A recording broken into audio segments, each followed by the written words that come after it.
22 वर्षों का विश्वास, 10,000 से ज्यादा डॉक्टर्स, गोल नेशंस लीडिंग इंस्टीट्यूट। NSIT निखारता है आपकी प्रतिभा को। NSIT, a place to imagine, invent and inspire. NSIT, अम्हारा, Bihta, Patna. नमस्कार, सिटी पोस्ट के इस खास पेशकश में आपका स्वागत है। आपको पता है कि गिरिराज सिंह ने जो ट्वीट बम फोड़ा है, उसके बाद से बिहार की राजनीति में भूचाल आ गया है।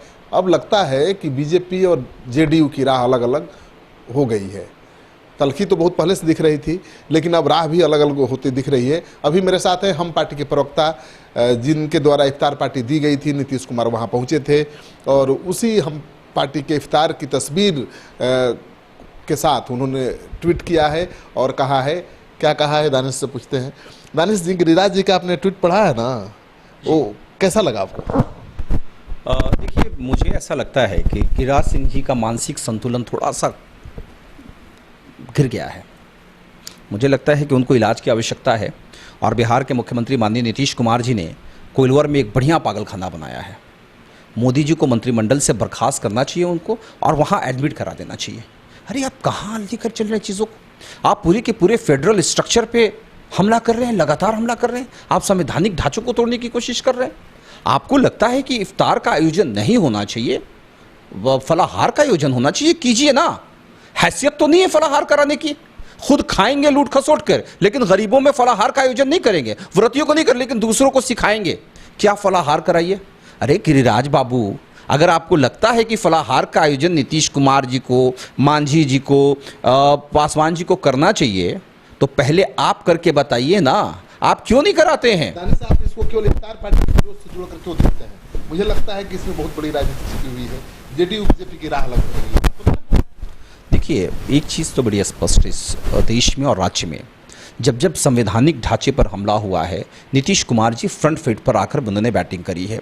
आपने देखा था कि नीतीश कुमार जी ने 2013 में किस तरीके से अलायंस तोड़ा था और भारतीय जनता पार्टी को बाय बार कर दिया था। आज बिहार के मुख्यमंत्री नीतीश कुमार जी के चेहरे के ऊपर में आप लोकसभा में इतनी बड़ा जनादेश जीत कर आए हैं और आप उनको कहते हैं कि आप गलत कर रहे हैं, आप फलाह, आप सजेशन दे रहे हैं। अरे सजेशन देना था तो आप उनके घर में जाकर देते।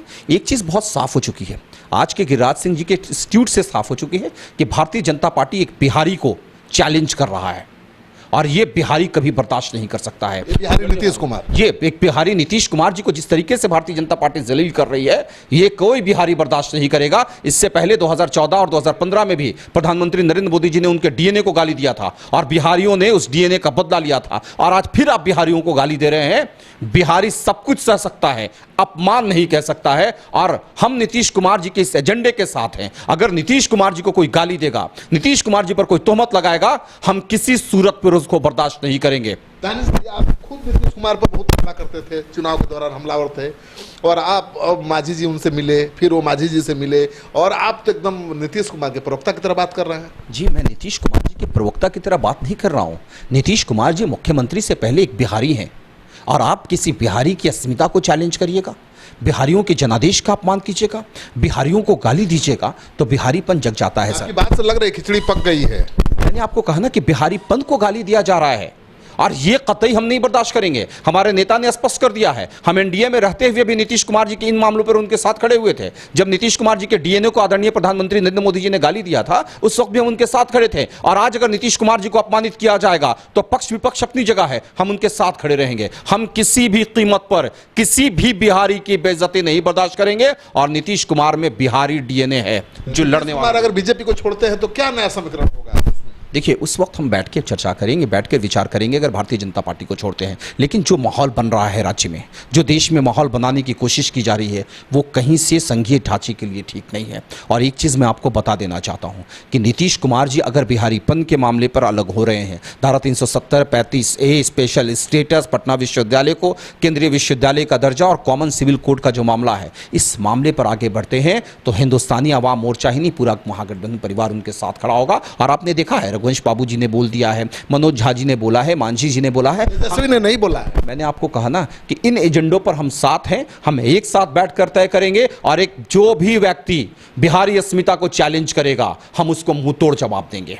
यानी अब एक नया समीकरण बिहार में बनने वाला है और बीजेपी और जेडीयू की राह अलग होने वाली है, तो आपकी बात से साफ लग रहा है। ये कब तक होगा ये बता दीजिए। देखिए, मुझे इस बारे में कोई जानकारी नहीं है। मैंने आपको स्पष्ट कहा, गठबंधन टूटेगा कि रहेगा, नीतीश जी भारतीय जनता पार्टी के साथ रहेंगे कि नहीं रहेंगे, इसके बारे में कयासबाजी चल रही है। बीजेपी को छोड़ के तो सरकार बचा लेंगे उनकी। अगर भारतीय जनता किसी बिहारी के अस्मिता पर चैलेंज होगा तो सबसे पहले अगर कोई शख्स खड़ा होगा तो वो जीतन राम मांझी जी खड़े होंगे, और अगर नीतीश कुमार जी के साथ ऐसा होगा तो हम पीछे से नीतीश कुमार जी के साथ खड़े हैं।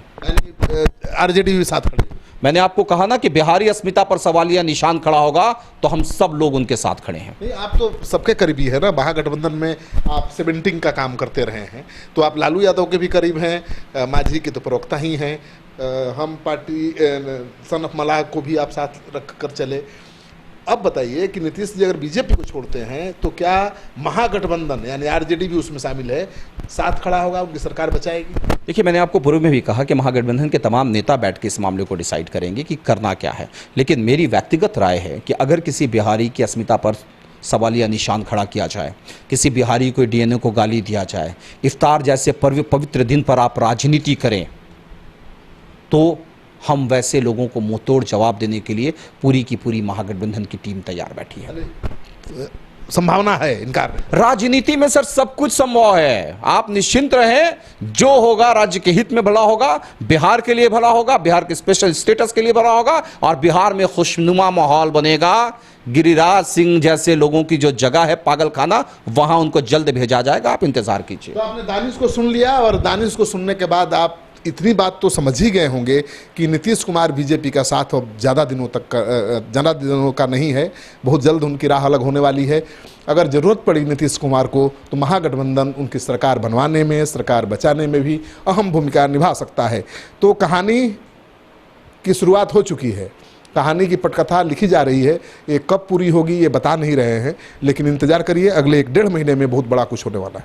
तो दानिश के दावे में दम भी दिखे तो इस वीडियो को खूब शेयर करिए। अगर आपने अब तक हमारा चैनल सब्सक्राइब नहीं किया है जरूर कर लीजिए। आपका सहयोग समर्थन लगातार मिल रहा है, उसके लिए बहुत बहुत आभार, धन्यवाद। क्या आप जानते हैं कि घर बैठे आप अपनी स्वास्थ्य समस्याओं का सलूशन पा सकते हैं सॉफ्टकेयर मोबाइल ऐप के द्वारा। घर पर ब्लड टेस्ट के लिए अच्छे लैब के कंपाउंडर्स को बुला सकते हैं, बीपी जांचने के लिए एक्सपर्ट को बुला सकते हैं, ईसीजी करने के लिए टेक्नीशियन को बुला सकते हैं, साथ ही और भी कई सुविधाएं हैं इस ऐप में। आज ही डाउनलोड करें Softcare mobile app Google Play Store से या वेबसाइट www.softcare.in। अधिक जानकारी के लिए आप संपर्क कर सकते हैं, हमारे फोन नंबर्स हैं 9472981111, 9472982222। Softcare app, solution at your finger tips.